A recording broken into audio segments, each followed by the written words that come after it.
अस्सलामुअलैकुम वेलकम करते हैं दुबई ब्रेकिंग न्यूज़ में बड़ी खबर आप दोस्तों के साथ शेयर करते चलें। जितने भी पाकिस्तानी, इंडियन या बांग्लादेशी लोग विज़िट वीज़े पर मुत्तहदा अरब अमारात दुबई आ रहे हैं और यहां पर आकर नौकरियां तलाश कर रहे हैं, ऐसे तमाम विज़िट वीज़ा वाले लोगों को मुत्तहदा अरब अमारात दुबई पुलिस की जानब से पकड़ पकड़ कर डिपोर्ट किया जा रहा है, सिर्फ एक छोटी सी गलती की वजह से। अगर आप भी पाकिस्तानी, इंडियन और बांग्लादेशी हैं और आप विज़िट वीज़ा पर दुबई मुत्तहदा अरब अमारात का सफ़र करना चाहते हैं और वहाँ पर बिलखसूस आप नौकरी तलाश करने आ रहे हैं, तो आप लोगों ने ये गलती बिल्कुल भी नहीं करनी, वरना आपके तमाम पैसे ज़ाया हो सकते हैं। मुकम्मल तफसीलात आप लोगों के साथ शेयर करने वाले हैं इसी शॉर्ट सी वीडियो में। वीडियो को शुरू से आखिर तक आपने लाजमी तौर पर देख लेना है।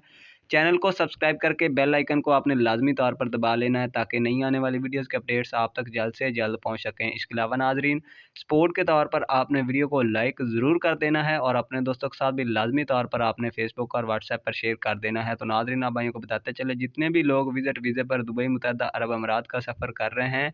उन लोगों ने विज़िट वीज़े पर मौजूद होते हुए या विज़िट वीज़े पर दुबई मुत्तहदा अरब अमारात या उसकी किसी भी रियासत में आकर किसी भी पुलिस वाले के सामने ये नहीं कहना कि मैं यहाँ पर नौकरी तलाश करने आया हूँ। अगर आप ये बात उनको कहेंगे तो फिल फॉर वो आपको पकड़ कर डिपोर्ट कर देंगे, क्योंकि विज़िट वीज़े का मकसद सिर्फ़ और सिर्फ विज़िट करना होता है, ना कि नौकरी तलाश करना। अगर आप उनको कहेंगे कि हम नौकरी तलाश करने आए हैं, तो मेरा भाई आप लोगों को उसी वक्त वो डिपोर्ट कर दें।